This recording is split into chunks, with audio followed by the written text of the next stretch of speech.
નમસ્કાર વાલા વિદ્યાર્થી મિત્રો, વર્લ્ડ ઇન બોક્સ એકેડમી પર આપ સૌ મિત્રોનું હાર્દિક સ્વાગત છે. દોસ્તો, આજે આપણે એક વિશેષ બાબત ઉપર ચર્ચા માટે એકઠા થયા છીએ અને આપણે જે મુદ્દા ઉપર ચર્ચા કરવી છે એ છે ડીવાયએસઓ મેઇન્સ પરીક્ષા. દોસ્તો, થોડા સમય પહેલાં ડીવાયએસઓ પ્રિલિમ પરીક્ષાનું પરિણામ આવ્યું અને એમાં 2461 જેટલા વિદ્યાર્થીઓ સફળ થયા. સફળ થયેલા તમામ વિદ્યાર્થીઓને હાર્દિક અભિનંદન. અને આ લેક્ચર એ તમામ વિદ્યાર્થીઓ માટે ઘણો બધો ઉપયોગી સાબિત થશે, કારણ કે મેઇન્સ પરીક્ષા જે છે એ 24 અને 31મી જાન્યુઆરી 2021ના રોજ આયોજિત થશે. એટલે કે અંદાજે આપણી પાસે કામ કરવા માટે કુલ 4 મહિના જેટલો સમયગાળો છે.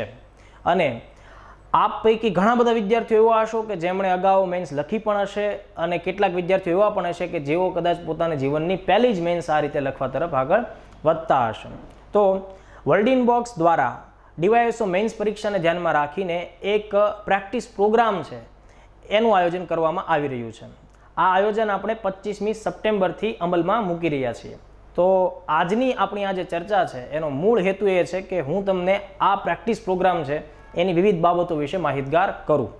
આપણે એ પહેલાં થોડાક સ્ટેટિસ્ટિક ઉપર આગળ વધીએ તો કુલ દોસ્તો મેં તમને જણાવ્યું એ મુજબ કે 2461 જેટલા વિદ્યાર્થીઓ પ્રિલિમ પરીક્ષામાં સફળ થયા છે. પ્રિલિમ પરીક્ષામાં જ્યારે આપણે સફળ થતા હોય તો એ દિવસે આપણને ખૂબ આનંદ આવતો હોય, આપણને લાગે કે ભાઈ જીવનમાં આપણે ખરેખર કંઈક સફળતા મેળવી છે. પણ પછી જ આપણને તરત એક પ્રકારની એવી ચિંતા પણ સહજ રીતે ઊભી થતી હોય કે ભાઈ હવે આ તો એક પહેલો પડાવ છે, બરાબર, હજી તો મુખ્ય પડાવ તો બાકી છે. એટલે મુખ્ય પડાવ એટલે કે મેઇન્સ એક્ઝામ, એમાંથી જ્યારે આપણે પસાર થશું, એમાંથી સોસરવા નીકળશું ત્યારે આપણી સફળતા છે એ પાકી ગણાશે. હવે જુઓ, કુલ જગ્યા દોસ્તો છે એ છે 154. એટલે કે કુલ જગ્યાના આશરે 16 ગણા વિદ્યાર્થીઓ આ પરીક્ષામાં બેસવાના છે.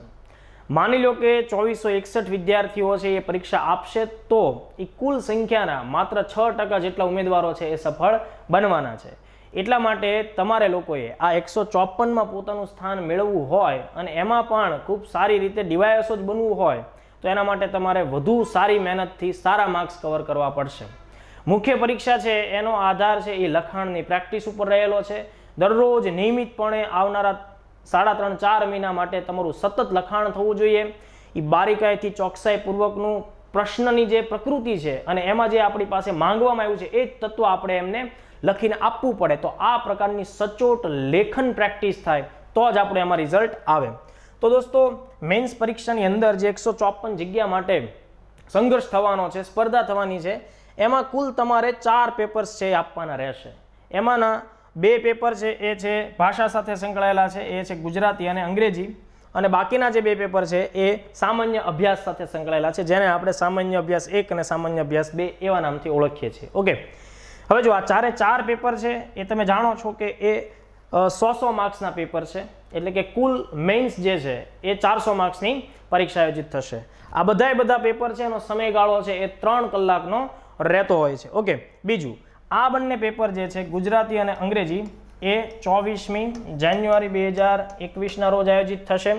અંદાજિત રીતે ગુજરાતીનું પેપર સવારે 10 વાગે શરૂ થશે તો 10 થી 1 જેટલો સમયગાળો રહેશે અને અંગ્રેજીનું પેપર છે એ 3 થી 6ના સમયગાળામાં રહેશે. કદાચ આ સમયગાળામાં ફેરફાર પણ શક્ય બને. એવી જ રીતે સામાન્ય અભ્યાસ 1 અને 2 જે છે એનું આયોજન એટલે કે આ બંને પેપર 31 જાન્યુઆરી 2021ના રોજ આયોજિત થશે અને એનો પણ સમયગાળો મેં તમને કીધું એ મુજબનો રહેશે. હવે બીજી તમારે એક ખાસ બાબત ધ્યાનમાં રાખવાની છે કે અહીંયા જે ગુજરાતી અને અંગ્રેજી જે 2 ભાષાના પેપર છે એમાં આપણને દરેક પ્રશ્ન દીઠ એનો સંદર્ભ પણ આપવામાં આવેલો હોય છે કે ભાઈ આ પ્રશ્ન સિલેબસ વાઇઝ કે ભાઈ કયા વિષયાંગમાંથી લેવામાં આવશે અને એનો ગુણભાર કેટલો છે એ પણ આપણને આપવામાં આવતું હોય છે. જ્યારે સામાન્ય અભ્યાસની અંદરના જે પેપરો છે એમાં એવી કોઈ સગવડતા આપણને આપવામાં આવતી નથી હોતી. હા, સામાન્ય અભ્યાસના હવેના જે કાંઈ પણ પેપર્સ નીકળશે એ બધા મોટાભાગે 10 માર્ક્સના પ્રશ્નો આધારિત હોવાના છે. અહીંયા આપણી જે ડીવાયએસઓની મેઇન્સ થવાની છે એમાં પણ સામાન્ય અભ્યાસ 1 અને સામાન્ય અભ્યાસ 2 બંનેમાં 10 પ્રશ્નો રહેવાના છે અને 10 પ્રશ્નો 10 માર્ક્સના રહેશે. એટલે એ રીતે 100 માર્ક્સના પેપર કમ્પ્લીટ થશે. ઓકે, બીજું, તમામ સફળ ઉમેદવારો કે જેમણે હમણાં પ્રિલિમમાં સફળતા મેળવી છે એમની પાસે આનો અભ્યાસક્રમ પણ હશે જ અને સાથોસાથ તમારી પાસે જૂના પેપર્સ પણ હશે. એટલે એના વિશે હું તમને માહિતી નથી આપતો કે ભાઈ એમાં કયા પ્રશ્નમાં શું પૂછાશે, પણ સામાન્ય અભ્યાસ 1 અને 2માં આપણને કેવા ટોપિક છે એ પૂછવામાં આવતા હોય છે. તો જુઓ, સામાન્ય અભ્યાસ 1 માં આપણને અલગ અલગ 5 બાબતો છે, એમાંથી 10 પ્રશ્નો નીકળવાના છે. એમાંનો પહેલો ટોપિક છે ભારતનો ઇતિહાસ, ત્યારબાદ છે સાંસ્કૃતિક વારસો, પછી છે ભૂગોળ, વિજ્ઞાન અને ટેકનોલોજી અને સાંપ્રત પ્રવાહની ઘટના, રાજ્ય સ્તરની, રાષ્ટ્રીય સ્તરની અને આંતરરાષ્ટ્રીય સ્તરની, એ રીતે આપણને ઉલ્લેખ થતો હોય છે. એવી જ રીતે સામાન્ય અભ્યાસ 2 જે છે એ અલગ અલગ 4 બાબતોને પોતાનામાં સમાવે છે. જેમ કે પહેલો જ મુદ્દો છે ભારતીય રાજ્ય વ્યવસ્થા અને બંધારણ અને લોક પ્રશાસન અને શાસન, લોકસેવામાં નીતિશાસ્ત્ર અને ભારતીય અર્થતંત્ર અને આયોજન. તો આ રીતે આપણા GS1 અને GS2 ના પેપર્સ રહેતા હોય છે. ઓકે, બીજું, વર્લ્ડ બોક્સ દ્વારા DYSO મેઇન્સ એક્ઝામને ધ્યાનમાં રાખીને તમામ વિદ્યાર્થીઓને પરવડે એવી કિંમતે અમે લોકોએ એક મેઇન્સ પ્રેક્ટિસ પ્રોગ્રામ જે છે એ તૈયાર કરેલો છે. વર્લ્ડ બોક્સનો આ જે mains practice program specially DYSO mains માટે આયોજિત થવાનો છે દોસ્તો, જે 25 સપ્ટેમ્બરથી શરૂ થશે, એમાં મુખ્યત્વે તમને 4 બાબતો અમે પ્રોવાઈડ કરવાના છીએ. અને આ 4 બાબતો કઈ છે આપણે એના ઉપર એક અવલોકન એનું લઈએ તો પહેલો જેનો ટોપિક છે અથવા તો પહેલું જ અમારા તરફથી મળનારી સર્વિસ છે એ છે દોસ્તો દૈનિક લક્ષ્યાંક. અમે તમને દૈનિક લક્ષ્યાંક અંતર્ગત કેટલીક બાબતો જે છે એ મટીરિયલ સ્વરૂપે, ક્વેશ્ચન આન્સર સ્વરૂપે પ્રોવાઈડ કરશું તમારા રજિસ્ટર્ડ ઈમેલ એડ્રેસ ઉપર, અને એને તમારે દિવસભરમાં તૈયાર કરી લેવાનું રહેશે. એ જે પ્રશ્નો અમે તમને આપીએ અને એના ઉપર તમારે પોતાની રીતે, સ્વયં રીતે લેખનની ભરપૂર પ્રેક્ટિસ કરવાની રહેશે. ત્યારબાદ દોસ્તો સૌથી મહત્વના જે 2 પેપર છે ગુજરાતી અને અંગ્રેજી ભાષાના પેપરો, આ બંને પેપરને ધ્યાનમાં રાખીને અમે તમને લોકોને ભરપૂર પ્રેક્ટિસ થઈ શકે એટલા માટે સંપૂર્ણ પ્રેક્ટિસ મટીરિયલ પણ તમારા ઈમેલ એડ્રેસ ઉપર પ્રોવાઈડ તમને કરી દઈશું. ઉપરાંત જીપીએસસી મેઇન્સ દ્વારા લેવાયેલી અગાઉ 6 જેટલી મેઇન્સ એક્ઝામ છે, એના જીએસના પેપરનું આદર્શ સોલ્યુશન પણ અમે તમને આ પ્રોજેક્ટ અંતર્ગત આપશું, અને અંતે મોક ટેસ્ટનો સમાવેશ પણ આપણા આ પ્રેક્ટિસ પ્રોગ્રામમાં થશે. હવે હું તમને 4 બાબતો વિશે થોડી ડિટેલમાં માહિતી આપું. પહેલો મુદ્દો જે દોસ્તો છે એ છે ડેઇલી ટાસ્ક. એ ડેઇલી ટાસ્ક અંતર્ગત અમે લોકો તમને સામાન્ય અભ્યાસના બંને પેપરને ધ્યાનમાં રાખીને દરરોજના 4 ક્વેશ્ચન્સ અમે તમને મોકલશું. એમાંથી 2 પ્રશ્ન GS1 સાથે સંકળાયેલા હશે અને બીજા 2 પ્રશ્નો છે એ GS2 સાથે સંકળાયેલા હશે. અહીંયા જે તમને દરરોજ 4 પ્રશ્ન ઉત્તરો સાથે મળશે એ બધાય ઉત્તરો 200 શબ્દોની મર્યાદાની અંદર 10 માર્ક્સ સાથે સુટેબલ હોય એવી કન્ડિશનના તૈયાર કરીને તમને મોકલવામાં આવશે. હું તમને એના કેટલાક ઉદાહરણો આપું. જેમ કે જુઓ સ્ક્રીન ઉપર છે કે ભાઈ ભારતીય અંતરિક્ષ કાર્યક્રમનું આર્થિક મહત્વ સમજાવો. તો છેલ્લા 1 વર્ષની અંદર આપણને આ વિષય સાથે સંકળાયેલી હલચલ જોવા મળતી હોય છે. બીજો પ્રશ્ન જોઈએ દોસ્તો તો PM કેર ફંડ, પ્રધાનમંત્રી રાષ્ટ્રીય રાહત કોષ તથા રાષ્ટ્રીય આપત્તિ રાહત કોષ ઉપર નોંધ લખો. આ પ્રકારનો 10 માર્ક્સનો ક્વેશ્ચન આપણને પૂછી શકાય. તો આ બંને ફંડ છે એ ચર્ચામાં સતતપણે રહેતા હોય છે. ત્રીજો પ્રશ્ન દોસ્તો એ છે કે ભાઈ શા માટે પૂર્વોત્તર ભારતમાં એક અલગ ટાઈમ ઝોનની માંગ થઈ રહી છે, તેની સાથે સંબંધિત સમસ્યાઓ અને એના નિવારણના ઉપાયો છે એ તમારે જણાવવાના. તો આ ટાઈપના ક્વેશ્ચન આપણને પૂછી શકાય. એ ઉપરાંત આપણે બીજા કેટલાક ક્વેશ્ચન જોઈએ તો હિસ્ટ્રી અને કલ્ચર સાથે સંકળાયેલો એક પ્રશ્ન છે, ગુપ્તકાળ એ શિલ્પકળાના વિકાસનો ઉત્કૃષ્ટ સમયગાળો ગણાય છે. ગુપ્તકાળની કલાએ એની પછીના સમયમાં એટલે કે ઉત્તરોત્તર કળાઓને જન્મ અને પ્રોત્સાહન આપ્યું. આ વિધાનની સમીક્ષા કરો. આ પ્રકારનો પ્રશ્ન આર્ટ કલ્ચર સાથે આપણને પૂછાય. એ ઉપરાંત ગવર્નન્સ સાથે સંકળાયેલો પ્રશ્ન છે, અથવા તો ભારતીય રાજ્ય વ્યવસ્થા અને ભારતીય રાજકીય સંસ્થાઓ સાથે સંકળાયેલો સવાલ છે. એ રીતનો છે ઇલેક્ટ્રોનિક વોટિંગ મશીન EVM એની વિશ્વસનીયતા ઉપર ઉઠતા સવાલો કેટલા અંશે તર્કસંગત છે અને આ બાબતે ચૂંટણી પંચની શું પ્રતિક્રિયા રહી છે. આ પ્રકારનો સવાલ પણ આવનારી મેન્સની અંદર 10 માર્ક્સના કન્ટેન્ટ સાથે આપણને પૂછી શકાય. COVID-19 મહામારીને લીધે ભૂખમરો વધવાના કારણો ઉપર ચર્ચા કરો. તેના નિવારણ અંગે પ્રશાસને લીધેલી તકેદારીઓ પર પ્રકાશ પાડો. તો આ પણ એક પ્રકારે જાહેર વહીવટનો સવાલ બની જાય અને તેની સાથે અર્થતંત્રને પણ આમાં સાંકળી લે છે. ઓકે, તાજેતરમાં ચર્ચામાં રહેલ રાષ્ટ્રીય ભરતી એજન્સી નેશનલ રિક્રુટમેન્ટ એજન્સીની જરૂરિયાત સમજાવો તથા એના મહત્વ ઉપર ચર્ચા કરો. નેક્સ્ટ ક્વેશ્ચન દોસ્તો ગુજરાત સાથે, ગુજરાતના ભૂગોળ સાથે, ગુજરાતના અર્થતંત્ર સાથે સંકળાયેલો એવો આપણી સામે આવે છે કે ભાડભૂત પરિયોજના શું છે અને આ પરિયોજનાના ઉદ્દેશો તથા પ્રભાવો ઉપર ચર્ચા કરો. ત્યારબાદનો પ્રશ્ન જોઈએ તો પ્રધાનમંત્રી કિસાન સન્માન નિધિ યોજનાનો ટૂંકો પરિચય આપી અને એ સમજાવો કે આ યોજના કેવી રીતે વર્ષ 2022 સુધીમાં ખેડૂતોની આવક જે છે એ બમણી કરશે અથવા તો કરી શકવા માટે સક્ષમ છે.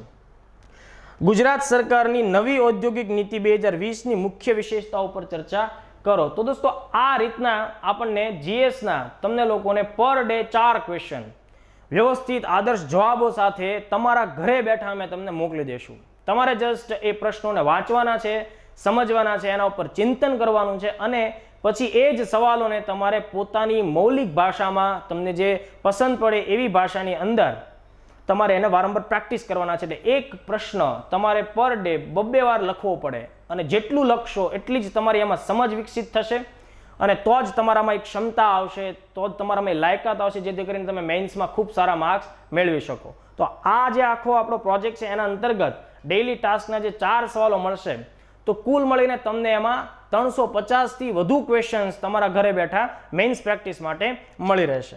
ઓકે. ઉપરાંત દોસ્તો ગુજરાતના વિદ્યાર્થીઓને હંમેશા અંગ્રેજીનું પેપર છે એ મુશ્કેલી આપતું હોય છે, બરાબર. તો આ મુશ્કેલીને આપણે સરળતાથી પ્રેક્ટિસ દ્વારા ડે બાય ડે પ્રેક્ટિસ દ્વારા કેવી રીતે ઉકેલી શકાય એના માટે થઈને અમારી ટીમે એક નિર્ણય લીધો છે કે ભાઈ ડેઇલી ટાસ્ક અંતર્ગત અમે લોકો તમને દરરોજ એક પેરેગ્રાફ મોકલશું, બરાબર. આ પેરેગ્રાફ 150 થી 200 શબ્દોની સીમા મર્યાદામાં હશે. એ પેરેગ્રાફ તમને અંગ્રેજી ભાષામાં મળશે અને એનું જ ગુજરાતી પાછું તમને એની સાથે મળશે, જેથી કરીને ટ્રાન્સલેશનની જે પ્રક્રિયા છે, બરાબર, જેનાથી તમારું અંગ્રેજી અને તમારું ગુજરાતી બંને ભાષા છે એ આ રીતે ડેઇલી ટાસ્કના માધ્યમથી દ્રઢ થશે. બીજું, આ પેરેગ્રાફ સાથે સંકળાયેલા મહત્વપૂર્ણ જે કંઈ શબ્દો હોય તો એ શબ્દો પણ તમને અલગ તારવીને નીચે આપી દેવામાં આવશે, જેના લીધે તમારું શબ્દ ભંડોળ પણ એના લીધે શું થશે? મજબૂત થશે. ઓકે. બીજું, ડેઇલી ટાસ્ક અંતર્ગત ત્રીજી બાબત આવે છે એ છે કે ગુજરાતી અને અંગ્રેજી પેપરનો જે વ્યાકરણનો વિભાગ છે બંનેની અંદર આપણને એક એક પ્રશ્ન વ્યાકરણ સાથે સંકળાયેલો જોવા મળે છે. ગુજરાતીના પેપરમાં 10 માર્ક્સનું હોય છે, જ્યારે પહેલા અંગ્રેજીના પેપરમાં 15 માર્ક્સનું હોય છે. તો આ જે વ્યાકરણના પ્રશ્નને આપણે કેવી રીતે વધુ મજબૂતાઈથી સોલ્વ કરીએ તો એના માટે તમને પર ડે એક એક ટોપિકની પ્રેક્ટિસ માટેના ઘણા બધા પ્રશ્નો આપવામાં આવશે ઉત્તરો સાથે, જેથી કરીને તમારે આ પ્રશ્નો કરવાના, ફકરો જે છે એને રોજ હેન્ડલ કરવાનો અને એની સાથે વ્યાકરણની પ્રેક્ટિસ પણ ડે બાય ડે કરવાની. ઓકે. તો આ પહેલો ટાસ્ક જે છે એ આપણે આવી રીતે સમજ્યા. ત્યારબાદ ભાષાના જે 2 પેપર છે અંગ્રેજી અને ગુજરાતી એની ભરપૂર પ્રેક્ટિસ કરવી પડે અને એ હેતુથી અમે તમને દર રવિવારના દિવસે અહીંયાથી એટલે કે અમારી ટીમ વતી તમને ઈમેલ ઉપર એક ફાઇલ મોકલવામાં આવશે. એ ફાઇલ જે છે એમાં અંગ્રેજી અને એની સાથે ગુજરાતીનો ઘણો બધો કન્ટેન્ટ પ્રેક્ટિસ માટેનો તમને પ્રોવાઈડ થશે. જેમ કે જો ગુજરાતીનું પેપર હશે તો નિબંધ આપણને 15 માર્ક્સનો પૂછાય છે, બરાબર. તો આવા અમે તમને પ્રેક્ટિસ માટે 20 જેટલા નિબંધો પ્રોવાઈડ કરશું. એ 20 નિબંધો એવા હશે કે જે અત્યારની સ્થિતિ સાથે અને સંકળાયેલા હશે. ઉપરાંત જીપીએસસીએ જેટલી પણ પરીક્ષાઓ હમણાં લીધી છે એમાં કયા પ્રકારના કયા ટ્રેન્ડ ઉપર આપણને નિબંધ પૂછાય છે આપણે એને સમજવાની કોશિશ કરશું, બરાબર. જેમ કે હું તમને એના કેટલાક ઉદાહરણો આપું કે આત્મનિર્ભર ભારત, તો આ કોન્સેપ્ટ ઉપર આપણને નિબંધ પૂછી શકાય. આપણે કોવિડના સમયમાં ઓનલાઈન એજ્યુકેશન અને એની સાથે સંકળાયેલી જે કોઈ પરિસ્થિતિઓ છે એનો આપણે એમાંથી પસાર થયા છે, તો ઓનલાઈન એજ્યુકેશનને ધ્યાનમાં રાખીને સવાલ આવી શકે. ઉપરાંત દેશની અંદર યુવાનો દ્વારા થતી આત્મહત્યા, તો આ આત્મહત્યા થવી, બરાબર, એ આપણા શિક્ષિત સમાજ માટે કલંકરૂપ છે. આ બધી બાબતોને ધ્યાનમાં રાખીને આપણે નિબંધ પૂછી શકીએ. આવા ઘણા મુદ્દાઓ છે કે જેના ઉપર આપણે નિબંધ પૂછી શકાય. ઓકે. બીજું વિચાર વિસ્તાર છે. તો દોસ્તો વિચાર વિસ્તાર આપણને અહીંયા 10 માર્ક્સમાં પૂછવામાં આવતો હોય છે, તો એના પ્રેક્ટિસ માટે થઈને અમે તમને 20 વિચાર વિસ્તાર આપશું. એમાંથી 10 જે છે એ પદ્ય પંક્તિઓ પ્રકારના હશે અને 10 જે છે એ ગદ્ય સૂક્તિઓ પ્રકારના હશે. સંક્ષેપીકરણ છે દોસ્તો 10 માર્ક્સનું, એમાં પણ અમે તમને 20 જેટલા પ્રેક્ટિસ યુનિટ્સ પ્રોવાઈડ કરશું. જેટલી વધુને વધુ પ્રેક્ટિસ થશે એટલું જ આપણું મેઇન્સ માટેના કોન્સેપ્ટ છે વધુને વધુ માત્રામાં ક્લિયર થશે. ગદ્ય સમીક્ષા છે તો એમાં પણ અમે તમને 20 યુનિટ્સ પ્રોવાઈડ કરશું. પ્રચાર માધ્યમો માટે નિવેદનો છે તો એના પણ તમને 20 યુનિટ્સ મળશે. પત્રલેખન 5 માર્ક્સમાં પૂછાતું હોય છે. પત્રલેખન જે છે એ અલગ અલગ 4 ડાયમેન્શનમાં આપણને પૂછાતું હોય છે, તો એ 4 ડાયમેન્શનમાં 5-5 તમને નમૂનાઓ આપવામાં આવશે, એટલે 20 યુનિટ્સ અથવા નમૂનાઓ તમને એમાં મળશે. ચર્ચાપત્રો પણ 20 મળશે અને અહેવાલ લેખન છે એની પણ પ્રેક્ટિસ થાય એટલા માટે તમને 20 નમૂનાઓ આપવામાં આવશે. ઉપરાંત ઇંગ્લિશની અંદર પણ સેમ ચીજ છે. તમને એસે 15 માર્ક્સમાં પૂછાય છે તો એ 20 યુનિટ્સ મળશે. Letter writing, report writing, writing on visual information, okay, formal speech, precis writing, reading comprehension, આ દરેક ટોપિક, દરેક મુદ્દાઓને વધુને વધુ માત્રામાં આપણે પ્રેક્ટિસ કેમ કરીએ એટલા માટે તમને ઘરે બેઠા આ પ્રેક્ટિસ પ્રોગ્રામ અંતર્ગત 20 યુનિટ્સ મળશે. ઓકે, હવે જુઓ, ત્યારબાદ આ પ્રેક્ટિસ પ્રોગ્રામનો ત્રીજો મુદ્દો કે અમે તમને આ પ્રેક્ટિસ પ્રોગ્રામ અંતર્ગત શું શું પ્રોવાઈડ કરશું. એમાં જીપીએસસી દ્વારા છેલ્લા કેટલાક સમયમાં આયોજિત મેઇન્સની પરીક્ષાઓ છે એમાંથી જીપીએસસી ક્લાસ 1-2 2016-17માં આયોજિત થતી એ, જીપીએસસી ક્લાસ 1-2 2018-19માં આયોજિત થઈ એ, પીઆઈની 2 પરીક્ષાઓ 17-18 અને 18-19 વાળી, ડીવાયએસઓની 18-19 વાળી પરીક્ષાથી એ અને એસટીઆઈની 18-19 વાળી પરીક્ષા. આ 6 પરીક્ષાઓને ધ્યાનમાં રાખીને એના જે સામાન્ય અભ્યાસના પેપર્સ છે એમાં જેટલા પણ ક્વેશ્ચન છે તો એ બધા જ જીએસના પ્રશ્નો છે એને અમે તમને પ્રોવાઈડ કરશું. જે બધા જ પ્રશ્નોમાં જે 10 માર્ક્સના ક્વેશ્ચન છે બરાબર, એ બધાનો ટોટલ સરવાળો કરી તો આપણને લગભગ 202 એટલે 200 જેટલા પ્રશ્નો એવા મળે છે દોસ્તો કે જે અમે તમને પ્રેક્ટિસ માટે પ્રોવાઈડ કરીએ, જેથી કરીને એના આદર્શ ઉત્તરોના વાંચનથી તમને લોકોને ખ્યાલ આવશે કે ભાઈ કયા પ્રકારના જવાબો આપણે ફ્રેમ કરવા જોઈએ. ઓકે, ત્યારબાદ આ આખી બાબતનો છેલ્લો અથવા તો ચોથો સ્તંભ છે એ છે મોક ટેસ્ટ. બરાબર, મોક ટેસ્ટ માટે દોસ્તો પ્રેક્ટિસ પ્રોગ્રામ અંતર્ગત અમે તમને 3 મોક ટેસ્ટ પ્રોવાઈડ કરશું, જેના તમને આદર્શ ઉત્તરો પણ મળશે અને તમારા પેપર છે એ અમે ચેક પણ તમને કરીને આપશું. આ પેપર ચેકિંગનું કામ છે એ વિષય નિષ્ણાતો દ્વારા થશે. તમને તમારી ઝીણામાં ઝીણી ભૂલ હશે એ પણ સુધારવા માટેની તક આપવામાં આવશે, એ પણ હાઇલાઇટ કરવામાં આવશે અને તમને તમારા ઘરે બેઠા એ પેપર્સ પ્રોવાઈડ થશે.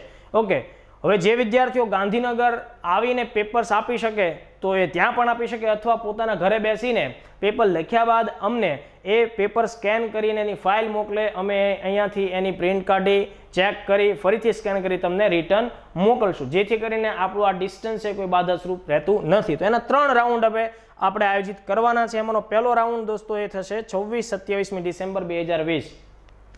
પહેલા દિવસે તમારે ભાષાના 2 પેપર આપવાના રહેશે અને 27મી તારીખે તમારે સામાન્ય અભ્યાસના 2 પેપર આપવાના રહેશે. ઓકે, બીજો અને ત્રીજો રાઉન્ડ ક્રમશઃ 2જી અને 3જી જાન્યુઆરી અને 9મી અને 10મી જાન્યુઆરીના રોજ આયોજિત થશે. ઓકે, તો આ જે 4 બાબત મેં તમને જણાવી, આ પ્રેક્ટિસ જે છે એ તમારી એકદમ નીટ ક્લીન પ્રેક્ટિસ રહેશે. આના તમારું જે અહીંયા જે રિઝલ્ટ આવશે બરાબર, એના ઉપરથી તમને પોતાનો અંદાજ આવશે. જે કંઈ સુધારાની જરૂરિયાત હશે એના માટે થઈને પણ જુઓ 10 તારીખ પછી તમે ફ્રી છો. આ બાબતે તમારી પરીક્ષા છે એ 24 તારીખે આયોજિત થશે, તો મતલબ કે અહીંયા તમને 2 વીક મળે છે.